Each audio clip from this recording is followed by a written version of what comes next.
Saturday, the 15th of April, 2023. The power of walking.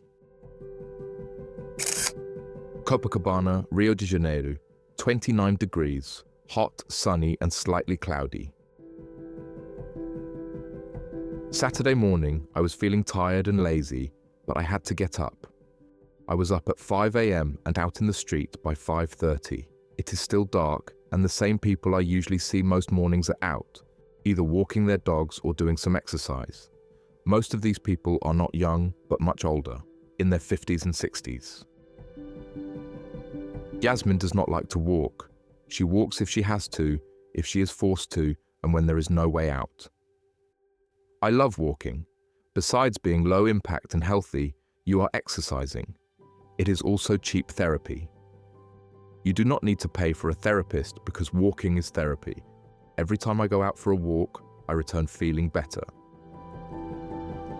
If I leave home in a state of no hope, I will come back with hope and a solution to whatever was disturbing or worrying me. Also, if we are reasonably intelligent, and I believe we are when we are out walking, we notice many things around us that maybe we would not have seen if we were in a car driving, running, or just rushing. Such as the trees and how they sway and change with the wind. The buildings that suddenly we see at a certain angle that we had not noticed before. And how it would make a great photo. People and how sometimes they react and behave in certain situations. And these situations, scenes and images whilst walking, make us appreciate much more what we have now than what we do not have or would want to have. When I was a young boy in England, my family and I lived in a middle-class semi-detached house in a small street where only people who lived there would enter the street. My friends and I would play in the street and the surrounding fields, hills and canals behind our back gardens. If we were not in the street, we would be playing football or climbing trees in the fields. Many times, I had fallen from a tree when climbing and going home with ripped clothes, cuts and bruises. My point about walking is another. Even though I was highly active, only going home to eat and sleep, what really impacted me in my childhood and my love for walking was walking to my grandparents' house every Sunday. We lived in a middle-class home in a middle-class street and neighborhood. However, my dear and special grandparents lived in a council house on a council estate in a lower-class, working-class village 4 to 5 kilometers from where we lived. I absolutely loved visiting my grandparents twice a week, once during the week and the other on a Sunday to have lunch and after watching Formula 1 with them, which would usually begin at 2 p.m. At that time, Ayrton Senna was driving for McLaren. He was already a world champion and was considered the best. I would go every Sunday without fail. Sun, rain, sleet, snow, nuclear war, I would never miss a Sunday with my grandparents. This was from when I was 8 or 9 years old onwards. I would ask my mother for money for bus fare to go and come back on the bus. I think my mother became a little jealous of me visiting my grandparents every Sunday. Sometimes, when I asked my mother for the bus fare, she would deny it to me, alleging that either she did not have the money or that specific Sunday I would have to stay at home.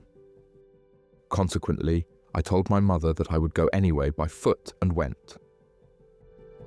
If I went by road, it would take longer. However, I would take a shortcut going along the canal that connects the two towns, as is the case with all of England. I would set off early, diverting from the street to the canals and quickly arriving at my grandparents' house within an hour. I did this for years and years. It became a kind of autopilot for me every Sunday. The time walking would pass by like the wink of an eye, not noticing the time or the distance. It was heaven for me. I have come to understand now that my childhood of walking to my grandparents every weekend had conditioned me into walking and my love for it. Now that I am getting old, I recognize and appreciate its importance even more today.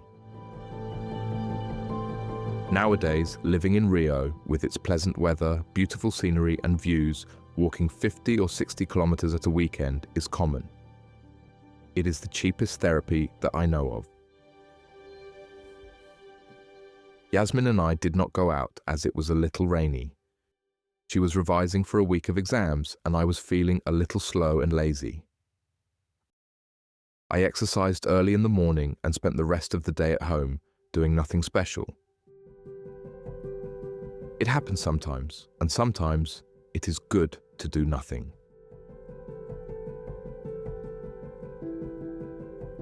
In bed by 10 p.m.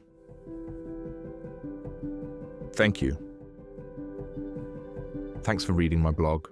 Check out my other posts and share your thoughts in the comments. Richard D.